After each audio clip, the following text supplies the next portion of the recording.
Hi everyone, কেমন আছো তোমরা সবাই? আজ আমি তোমাদের সাথে একটা ট্রাভেল মিনি ব্লগ শেয়ার করতে চলেছি, আর সেটা হচ্ছে হাওড়া টু চেন্নাই। আমাদের ট্রেন ছিল রাতের বেলায় হাওড়া থেকে। যথারীতি খাওয়া দাওয়া করে ট্রেনে চেপে খুব সুন্দর রাতে একটা ঘুম দিয়ে সকাল সকাল উঠে পড়েছি। আর দেখতেই পাচ্ছ হাতে রয়েছে গরমা গরম চা। বাইরের দৃশ্য দেখতে দেখতে চাটাকে খুব সুন্দর করে উপভোগ করছিলাম। তারপর ব্রেকফাস্টে খেয়েছিলাম পরোটা আর আলুর চচ্চড়ি, যেটা বাড়ি থেকে আগের দিন নিয়ে আসা হয়েছিল।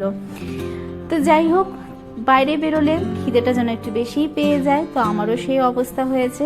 চারপাশে রয়েছে গ্রিনারি, আর কলকাতায় যেহেতু দুর্গাপুজোর একটা ভাইবস চলেই এসেছে, তার সাথে সাথে বাইরে বেরোলে বোঝা যাচ্ছে যে শুধু কলকাতা নয়, চারপাশেও রয়েছে। চারপাশে দেখছি সুন্দর সুন্দর পাহাড়, মাঠ, গাছপালা, আর সাথে রয়েছে কাশফুল। তো যাই হোক, তোমাদের সাথেও কিছুটা তুলে ধরার চেষ্টা করেছি, আশা করছি তোমাদের ভালো লাগবে। এই করতে করতে সকালটা বেশ সুন্দর আমাদের কেটে গেল। তারপর আমি লাঞ্চ অর্ডার করেছিলাম, আর সেটা ট্রেন থেকেই অর্ডার করা হয়েছে। তো লাঞ্চের একটা খুব সুন্দর ব্যাপার রয়েছে, ওদেরকে যদি তুমি এক্সট্রা 10-20 টাকা দাও, ওরা তোমাকে টিফিন বক্স ভর্তি করে তোমাকে লাঞ্চ দিয়ে যাবে। আমরা টিফিন বক্স ক্যারি করেছিলাম। লাঞ্চে ছিল মুগের ডাল, খুব সুন্দর খাবার হয়েছিল। আমি জানি অনেকেই বলবে ট্রেনের খাবার আবার ভালো। হ্যাঁ, অবশ্যই আমরা যে দুটো খেতে পেরেছি, আর সত্যি বলতে খাবারটা ভালো ছিল। ছিল ডাল, তার সাথে ছিল তরকারি, আর দুটো করে ডিম। খাওয়া দাওয়া শেষ করে বিকেলের দিকে ইচ্ছে হলো আইসক্রিম খেতে। আইসক্রিম উঠেছিল, আমরা এটা কোনো অনলাইন অর্ডার করিনি। তো আইসক্রিম এসেছিল, সাথে একটা আইসক্রিম কিনে নিলাম। তো আইসক্রিমটা বেশ ভালো ছিল। তারপরে ব্যাস সন্ধ্যাবেলায় স্ন্যাক্স, যেটা আমি বাড়ি থেকেই নিয়ে এসেছিলাম, সন্ধ্যাবেলায় স্ন্যাক্স খেতে খেতেই আমাদের সন্ধ্যেটা কেটে গেল। তারপর আসলো ডিনার টাইম। তো ডিনারটা দেখতেই পাচ্ছ, গুগলে সার্চ করছিলাম যাতে বিজয়বাড়া স্টেশনে যাতে এসে দিয়ে যায়।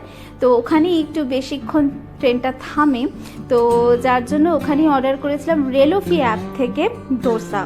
তো ডোসার সাথে খুব সুন্দর সুন্দর কয়েকটা জিনিস ছিল, যেটা ছিল স্যানিটাইজার, একটা স্পুন, তার সাথে ছিল টিস্যু মানে ন্যাপকিন যেটাকে বলে, আর তার সাথে ছিল 3 রকমের চাটনি, সাম্বার, একটা সুইট চাটনি, আর তার সাথে ছিল বাদামের যেটা একটা হোয়াইট চাটনি থাকে। তো যাই হোক, ডিনারটা খুব সুন্দর উপভোগ করে আমার ট্রেন জার্নিটা এখানেই শেষ হলো। আর ঠিক ভোরবেলায় ট্রেন পৌঁছে গেল চেন্নাই স্টেশন। যথারীতি চেন্নাই স্টেশনে নামলাম, নেবে অটো ধরে পৌঁছে গেলাম আমার হোটেল। আর হোটেলের দৃশ্যটা আমি তোমাদের সাথে শেয়ার করলাম। সত্যি বলছি, মন ভালো করা দৃশ্য। পাহাড়, এই সমস্ত কিছু দেখা যায় না, এত গ্রিনারি, এত পাহাড় কলকাতায় দেখাটা মানে একটা স্বপ্নের মতো, যেটা আমার ঠিক হোটেল থেকে খুব সুন্দরভাবে দেখা যায়। আর শুধু তাই নয়, বেরোতেও হয় না, উইন্ডো থেকেই দেখা যায়।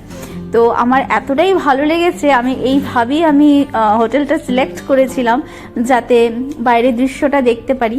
তো যাই হোক, আপাতত আমি এইটুকুই তোমাদের সাথে শেয়ার করলাম। বাকি যতটা পারবো চেষ্টা করব তোমাদের সাথে শেয়ার করার। আশা করছি তোমাদের এই মিনি ব্লগটা ভালো লেগেছে। যদি ভালো লেগে থাকে তো please like, comment and share করতে ভুলো না। অবশ্যই কমেন্ট করে জানিও তোমাদের ভিডিওটা কেমন লাগলো। আজকের মতো টাটা।